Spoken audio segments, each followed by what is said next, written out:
Sean McVay's Los Angeles Rams are averaging 30.3 points through 7 games in his rookie season as head coach.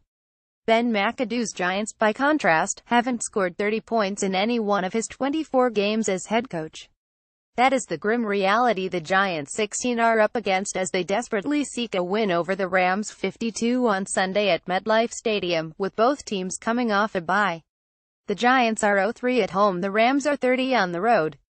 The Rams are everything on offense that the Giants are not, which is a harsh indictment of McAdoo considering that both he and McVay are former offensive coordinators now running their own offenses as head coaches.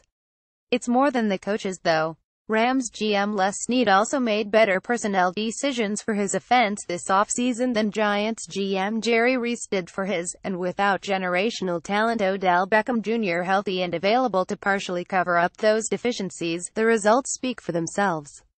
McAdoo actually has only a .500 record, 12-12 in 24 Giants games coached, including playoffs, despite his promising 115 debut 2016 regular season. And he easily could fall below that mark on Sunday due primarily to these four disparities in the offenses of the rolling Rams and the grounded Giants. The Rams signed left tackle Andrew Whitworth. The Giants didn't even pursue him. Reese admitted last week he wasn't interested in signing Whitworth, 35, last spring, even though Giants left tackle Eric Flowers, 23, had been one of the Giants' biggest weaknesses in 2016. Reese claimed the reason was, "We want to be a younger offensive line," which rang hollow as he resigned guard John Jerry, 31, his fourth oldest player. J.C. Hongap. Reese took this risk with Flowers, his 9th overall pick in 2015, even though upgrading the protection of veteran quarterback Eli Manning and improving run blocking should have been his priority. The result: Flowers and right tackle Bobby Hart have struggled, forcing McAdoo to move left guard Justin Pugh to right tackle, since Reese also didn't add tackle depth, and to switch his offense in Week 4 to short, quick, predictable throws to get the ball out. Hart will start at right tackle again Sunday, though, with Pugh's back keeping him out.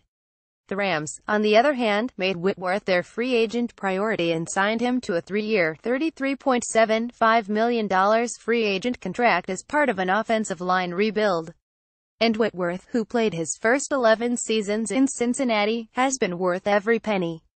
He ranks 7th among 74 offensive tackles protecting second-year QB Jared Goff per Pro Football Focus, while Flowers ranks 53rd and is graded as one of the worst run-blocking tackles in the NFL. McVay this week also lauded Whitworth's leadership, another quality that would have been a good influence on Flowers and Hart in the Giants' offensive line room if Reese had picked up the phone. "He's been outstanding," McVay said of Whitworth Wednesday via conference call. "He's influencing and affecting his teammates in a positive way. Thankful to have such a great leader, great person, great player like him on our team." Todd Gurley carries the Rams. Giants don't have a reliable ground game. Orleans Darkwa emerged as the Giants' best option at running back so far with his performance in their Week 6 win in Denver. And Paul Perkins is returning from a rib injury. But the run game came back to earth against the Seahawks in Week 7 and isn't reliable enough to take pressure off Manning, whose receiving core is decimated by injuries. Sean M. Getty images. The Rams' offense, on the other hand, is built entirely around their top back Gurley, who has rushed 145 times for 627 yards, 4.3 per carry and 5 2-counts to go along with 27 catches for 293 yards and 3 more TDs. Gurley, 23, in fact, has more rushing yards than the entire Giants' offense, 583.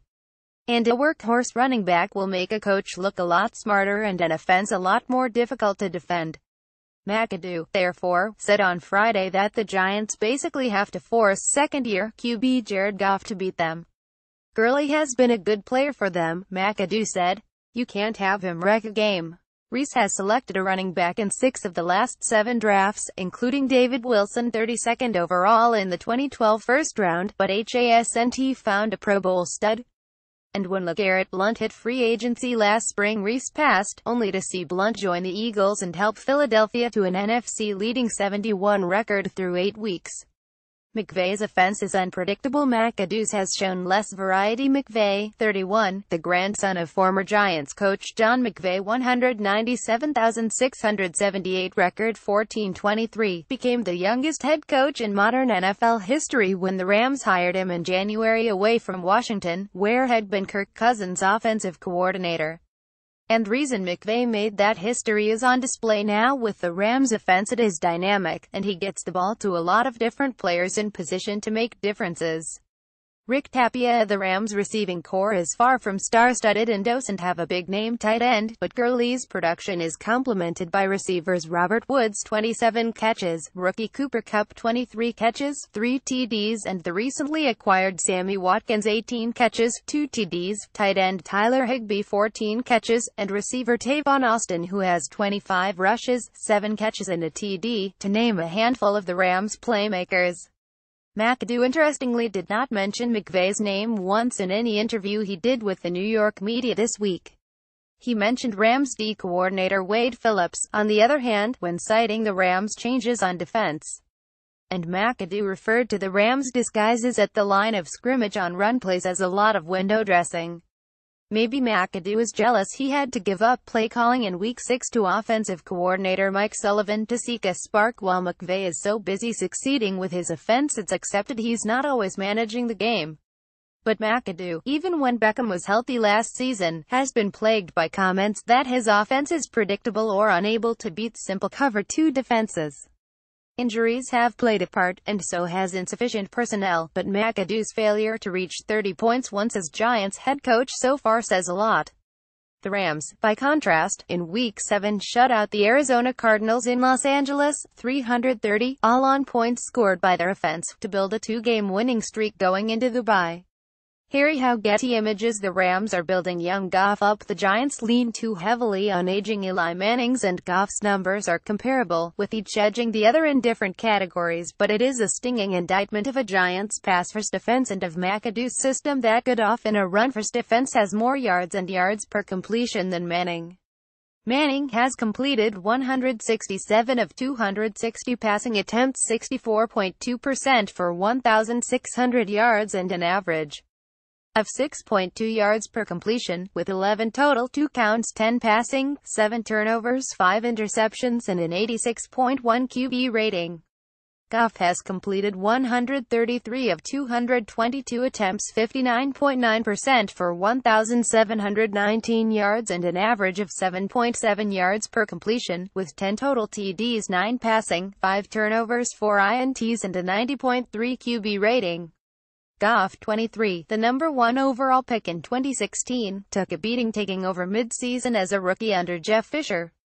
But McVay sees important resilience in his young QB working a more comfortable pocket and system in year 2. I think the thing that stands out above anything else is just how even-keel he stays throughout the course of a game, McVay said. He never seems to let bad things faze him, always loved the way that he responds. Manning, 36, has taken a literal beating this season and taking 17 sacks compared to 10 endured by Goff. He'll hope that Sterling Shepard's return and top target Evan Engram, 30 catches, 342 yards, 3 TDs will help the Giants move the ball better than they did in a 247 Week 7 dud home defeat to Seattle. But the odds he'll outscore McVay's Rams are, needless to say once more, not high.